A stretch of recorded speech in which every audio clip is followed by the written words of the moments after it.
Not every breakfast burrito has to be the same one that you've had all the time. Today we are making a badass breakfast burrito. Yes, my people, we're making it and it's going to be so damn good. So stay tuned to the end of the video because this one is going to hit really, really hard.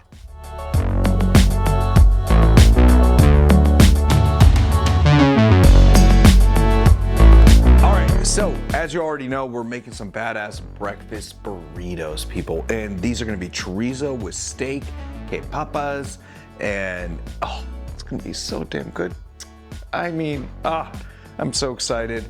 But without further ado, people, let's make this shit. Stay tuned. All right, so we're gonna go ahead and start off with some flank steak.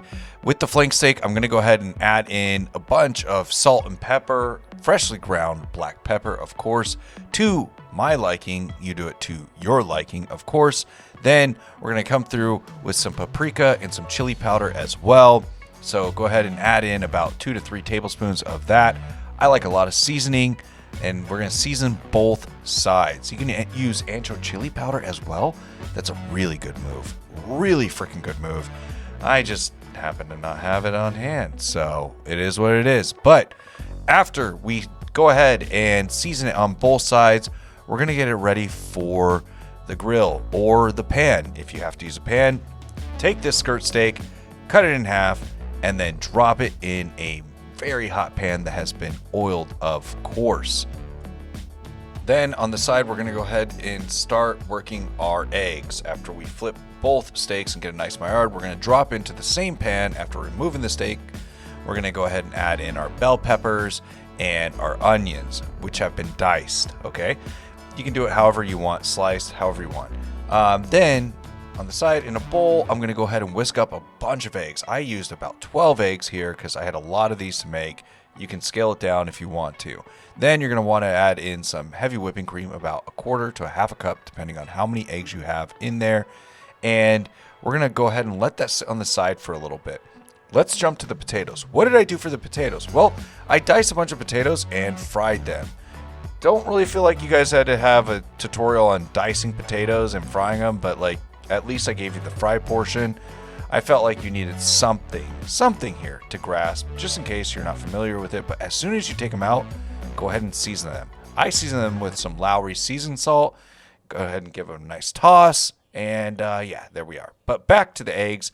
We're going to drop the egg mixture right back in to our bell peppers and onions and start cooking the egg.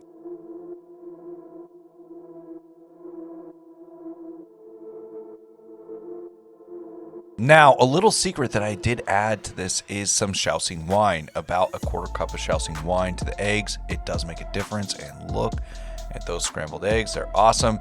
Then into another ripping hot pan, I'm gonna go ahead and add in some chorizo, some ground chorizo, and start working through that ground chorizo here. And it's about 1 pound of ground chorizo. And I wanna go ahead and make sure that it gets nice and seared up. We have awesome ground chorizo to add to the burrito.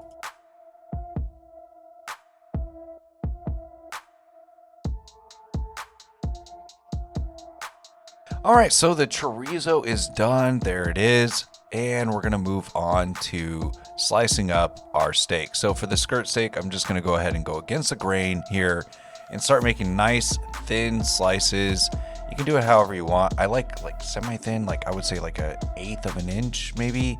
And go ahead and just slice through this, and yeah, it's so damn good. And then once you've done that, line it all up and then chop it if you want to. That's what I like to do. Chop it up really well because it's easier to chew versus long strips in your burrito, which it's not good for driving. Burritos are awesome for driving, and be safe, of course, if you're eating and driving, of course. That's my public disclaimer there. But honestly, yeah, just chop through it really well and you get some nice chopped skirt steak here. Yeah, it's so damn good. And so we're gonna move on now to our tortilla. So I've got a burrito-sized tortilla here, and I'm gonna start building. So I have some smashed avocados here. All I did was scooped out avocados and smashed them down. It's really good on this. and like a not too pasty, kind of still like firm, you know, avocado paste. Then I'm gonna go ahead and add in our scrambled eggs here. Gonna go ahead and add those in here, and we're gonna go ahead and move forward with some cheese. Use whatever type of cheese you want. Gonna go ahead and add in that cheese so it starts melting on those hot eggs. Then put the hot potatoes on top, and of course we're gonna come through with our chorizo in just a little bit. Just hold your horses, all right? It's coming through. So move on to a little bit of cotija cheese here. I love it. I can't live without it. Oh, I'm sorry, Chihuahua, not cotija. Chihuahua cheese. And then add in our steak as well. Oh, this one was so good. Oh, I want to make it again. All right, and okay, so focus. Gotta focus here. So add in our chorizo there. Drop that in there. Oh, and we're gonna fold up, right? So folding a burrito isn't that tough. Have some water on hand to line the edges. It helps it stick, and let them rest for a little bit so that they stick well if you're going to sear them or if you're going to eat them just as is. It's just a good thing. So you want to fold the insides on the outer skirts and the outsides a little bit where you're folding. It helps create a glue-like structure to hold it together. Fold in the two lateral sides and then fold in the other two sides and give it a nice gentle roll. Don't be afraid to tuck, but when you're tucking, be very gentle but firm at the same time. You don't want to be too firm because it will break, especially if it's store-bought tortillas. They break very, very easily. And be fine if it has a little bit of tail, but there you go. You can go ahead and sear that in a pan for a little bit in low heat, not too high of heat, just a little bit of low heat. If you get a breakage, that's fine. It doesn't matter. It doesn't matter. You're not making this for the public, and you're really making this for yourself. But that is about it. I mean, honestly, you just want a little browning on both sides, and that is to help it keep a crispy texture and hold. And there you go. Top it off with your favorite salsa, and we are done.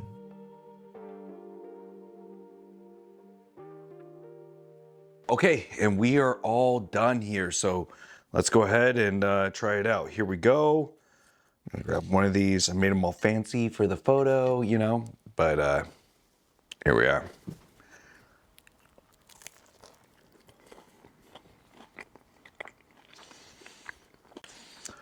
Okay. That is damn good. That is so damn good. Wow. Yeah, definitely make this. Let me know in the comments below if you tried it out, how it came out, and also let me know any recipes that you would like me to make in the future. I'm very happy to know. And thank you all for subscribing and watching this channel. It means a lot to me, and I'm gonna eat this, and yeah, cheers. I'm out, guys.